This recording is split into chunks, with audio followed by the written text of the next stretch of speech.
Hi, everybody, and happy to be a part of Shift Money. I'm Tim Draper. I'm a venture capitalist from the Silicon Valley. We invest globally. We have operations all over the world. We have Draper startup houses. We have the Draper Venture Network, and we have a Draper University that encourages entrepreneurs to go out and build their visions and make great things happen.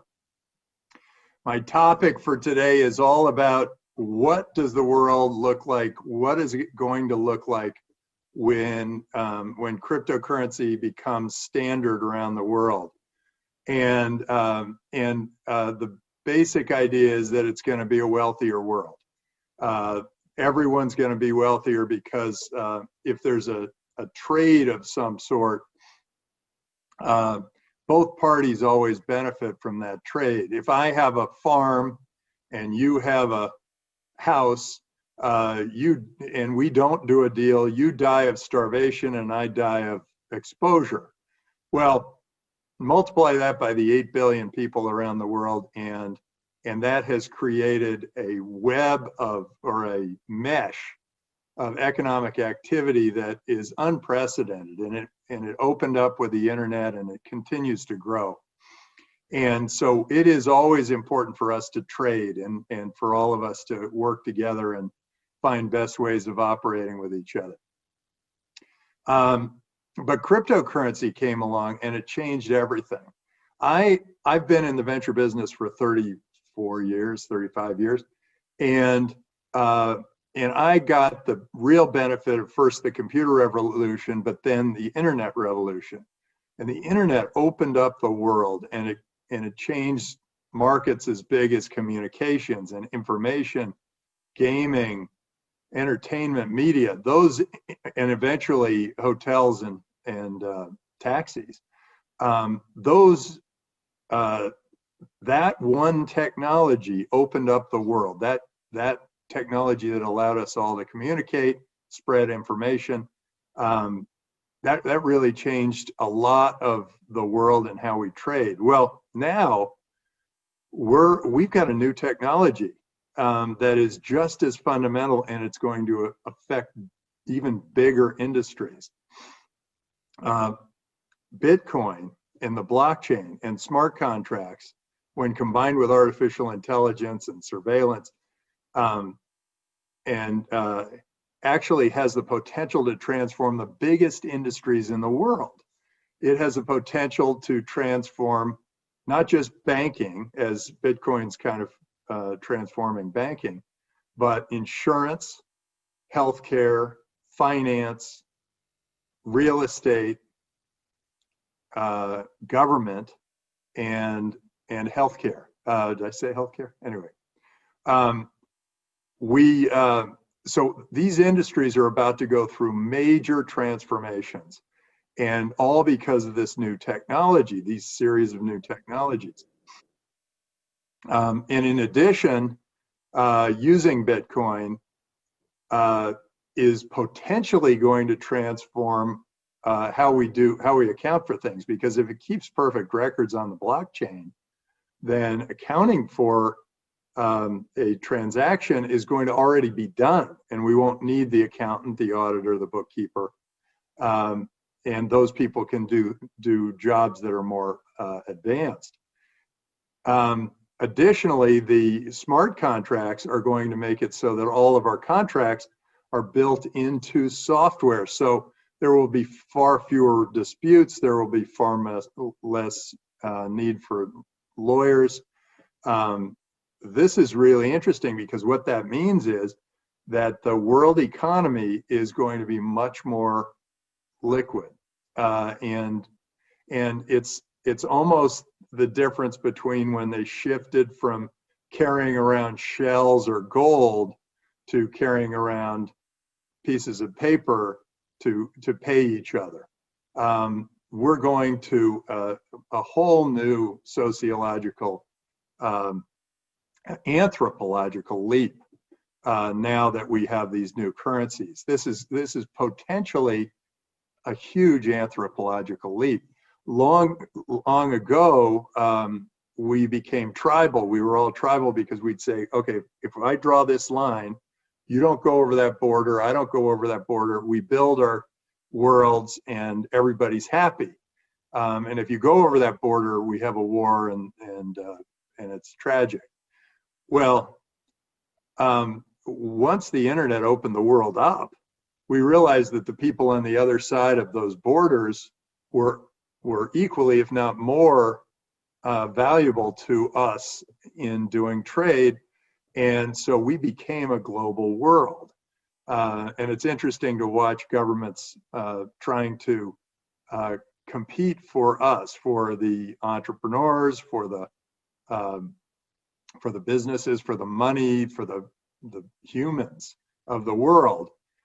Now that they realize that tribalism is gone, and they just need to provide service. So this is kind of an anthropological leap that we now have these new currencies. So let me get you into Bitcoin.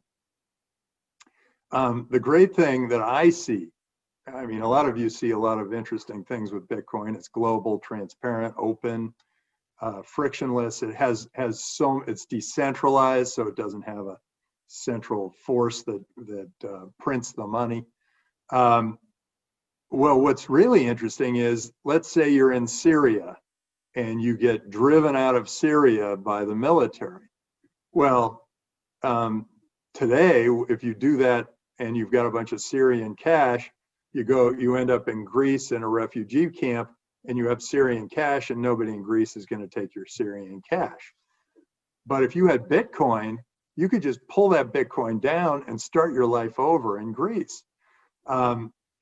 It's a whole new way of thinking. Suddenly, the governments really have to provide great service, or people will leave, and their world won't be destroyed when they do leave. Their world will be just the same. They'll be able to pull that money down and move from place to place. So we now have global currency, and it's incredibly valuable. And so, yeah, you could have micropayments with dollars if you did a currency that was specifically tied to the dollar, and make it a stable coin or something. But micropayments are much easier if you just do them all in Bitcoin. So this is really an exciting time. And I was thinking my mission in life was to spread entrepreneurship and venture capital around the world. And then once that had happened, I was starting to relax and set back. And then I realized that we had this new technology that was going to give humans an anthropological leap, and I got all excited about it. And that's why I bought the Bitcoin from the Silk Road, and that's why I started to spread the good word about Bitcoin and why it could end up being such a major change for our world. So we're at a really interesting time right now. Actually, before I go into that, I want to say some of these industries. Well, first of all, let's start with banking. We don't need the banks. It's all of a sudden there's a Citibank report that's out that says that Bitcoin's a good investment. I've never thought of Bitcoin as an investment. I've always thought of it as a currency, that it was going to be the currency of the future. And so when people say invest in Bitcoin, I'm saying, well, what are you talking about? I would buy Bitcoin and hold it as a currency, and so that I could use it in the future for future transactions. But I wouldn't think of Bitcoin as an investment. I'd think of it as because why would you ever go back to dollars? I sort of think we're going to all trade in Bitcoin around the world. Why would you go back to a currency that is tied to a government that can just print 13 trillion of them without blinking, and suddenly we're flooded with dollars, and we're going to clearly have inflation? And why not have Bitcoin where you have a limit of 21 million of them, and it's a good store of value? But I've never thought of it as an investment. I've just thought, whoa, why would I want to hold on to dollars right now they are clearly going to lose value over time. So that's a kind of an interesting point of view, I think, is sort of, I have already made the leap to where Bitcoin is the global currency. And that if I acquire Bitcoin, I would feel as though that I was acquiring something that became the future currency. And so banking, I don't need to bank. I can just hold my my currency in a ledger, and I don't need the bank. And anytime I need to buy something, I can just shoot you money.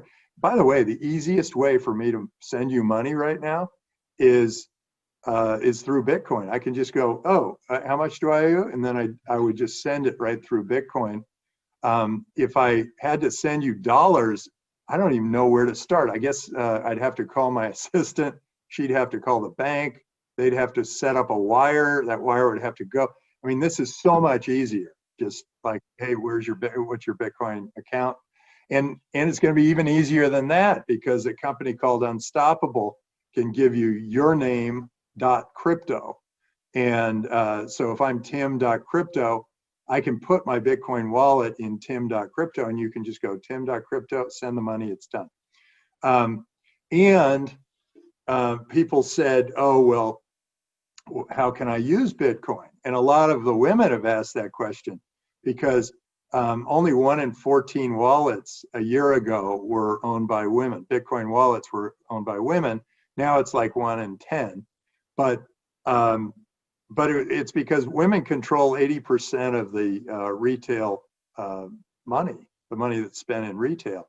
Well, it wasn't practical to spend Bitcoin in retail until recently, when OpenNode has made it very easy for retailers to say, I'll accept Bitcoin. In fact, they're giving discounts of 2.5% to 4% because they don't have to pay the banks and the credit card companies every time somebody swipes a credit card. So the women are just starting to come in because they're seeing that you can actually buy things with Bitcoin in retail. So banking is getting transformed. Insurance, I could set up an insurance company right now with an actuary, some surveillance, some smart contracts, and with Bitcoin, and have people pay their premiums as they do. But then instead of having people, when they issue a claim, they have to fight for that claim, and they have to fight the insurance company, and eventually they get a check. I could just send them a check, knowing through my surveillance, I could send them a check before they even issue a claim, because through my surveillance, I see that, yes, that house did burn down, and I can just shoot them the money, or that car did turn over because the winds hit 120 miles an hour during that period of time through that area. So insurance is going to go through huge changes. Well, what is government? Government is a bunch of insurance companies.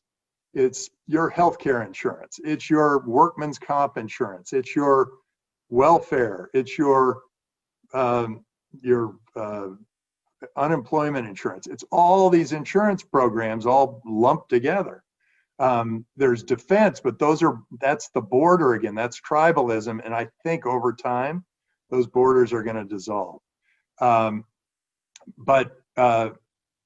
But short term, 80% of government is insurance.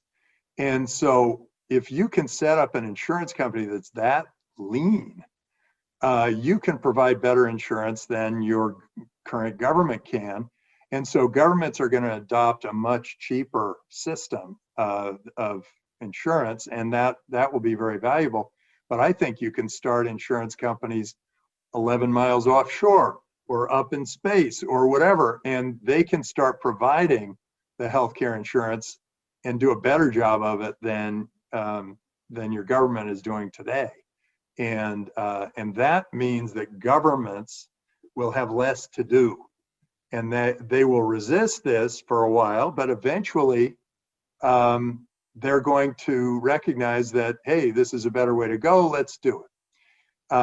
and they'll all have to compete for you or be accountable to you. And if they don't provide the service commensurate with the taxes, you can leave. And that is the beginning of a global world of better and more efficient and more transparent governance. And that is an exciting time that we're going to get into. What else is changing? Well, healthcare is changing. It's all going digital. It's going to be both your therapeutics and your diagnostics are all going to be tied to data. And that data is going to be very valuable, because if you're doing healthcare insurance and you're doing it in Bitcoin with smart contracts, that data is going to show up. You're going to say, I've got a headache, and we're going to know what that headache may have come from just through the data. It's going to know your Fitbit results. It's going to know where you've been, the airplane seat you sat on, the food you ate, all that. Not just your medical history and your blood test results, genetic history, but all of that. And that's going to make for a much easier world. I also think that my own business, venture capital, is going to go through a major change. And that is that I look to the day when I can raise money in Bitcoin. I can, on a smart contract, and then invest that money in Bitcoin on a smart contract, and have the portfolio companies pay their employees and suppliers in Bitcoin.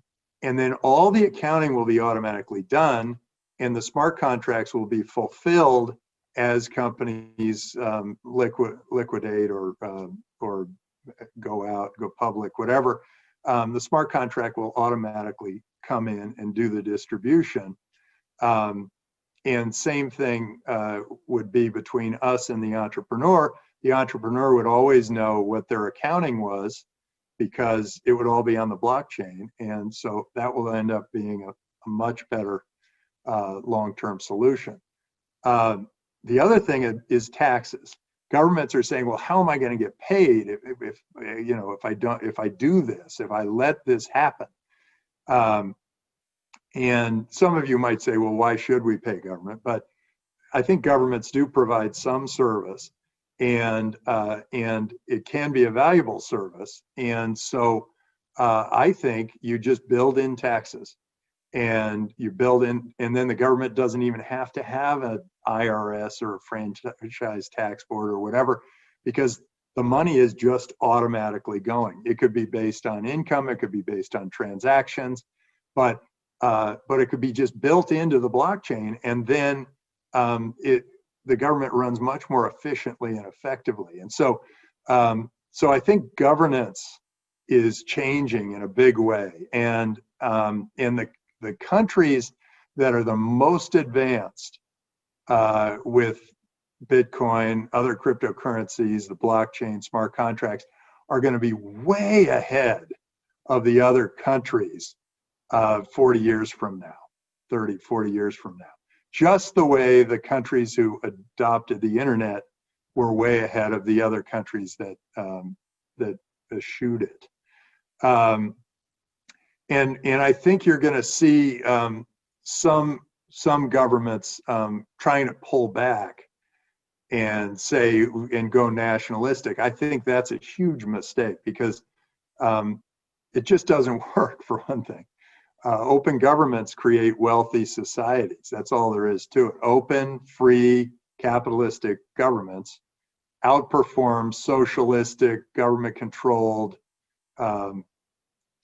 dictatorships every time. And if you don't believe me, you go to Korea. There's a DMZ, there's a demilitarized zone between North and South Korea, and where the North Koreans decided they would be government-controlled, socialist dictatorship, government decides who does what, and South Korea was a democracy, free market, completely open, capitalistic society. Well, you go 4 generations later, and the average South Korean makes 400 times the money of the average North Korean, and the average South Korean is now 4 inches taller than the average North Korean. So if anybody starts talking to you about socialism being a good idea, send them to North Korea. In any case, that's an example of where, when governments are free and open and transparent, and trustworthy, those are the governments that create all the value long term for their citizens. The ones that are corrupt or government controlled or heavily regulated, those countries create poverty. And that's the way it's been all throughout history. Singapore was the poorest country in the world, and then they got a leader who really made it so that everybody was first free to do their own business, but also honest. And the honest stuff starts at the top. And if you have great honesty at the top, it spreads to everyone else in the country. And if you have corruption at the top, it also spreads to everyone else in the country. And why is it that a corrupt society becomes poor and a trustworthy and honest society becomes rich? Why is that?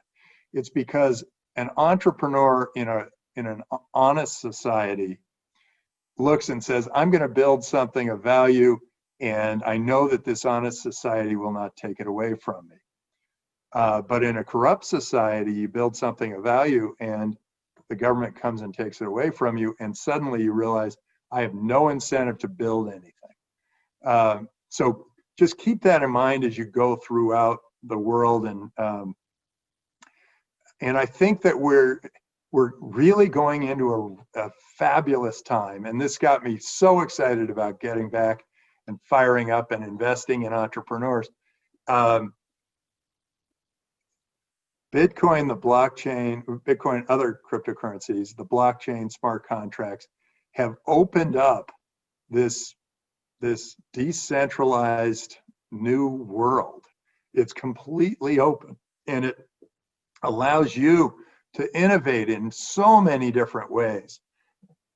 And so I'm counting on the entrepreneurs taking us out of whatever mud puddle we set our foot into, because they tend to innovate beyond where most people's imaginations go, and they do extraordinary things for our society, and they now have this amazing vehicle in Bitcoin, the blockchain, and smart contracts. And people ask me, well, what do you predict the price of Bitcoin is going to be in dollars? And I have stuck to one prediction, which is that it'll hit 250,000 by the end of 2022 or the early 2023. And when I made that prediction, it seemed a little bit crazy. Today, it doesn't look quite so crazy. But in general, my prediction is 1 Bitcoin is worth 1 Bitcoin. The future is going to be in buying and selling and working in Bitcoin. And I think that and other cryptocurrencies too. And I think that is the beginning of one of the greatest anthropological leaps that we'll ever have as a society. And it's probably an anthropological leap that will go from where the world is tribal to where the world is truly global.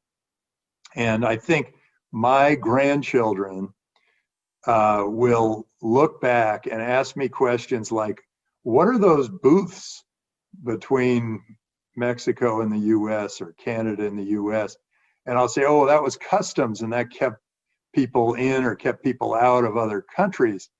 And they'll look and they'll say, well, that was stupid. And I think that is the beginning. I think people will start realizing that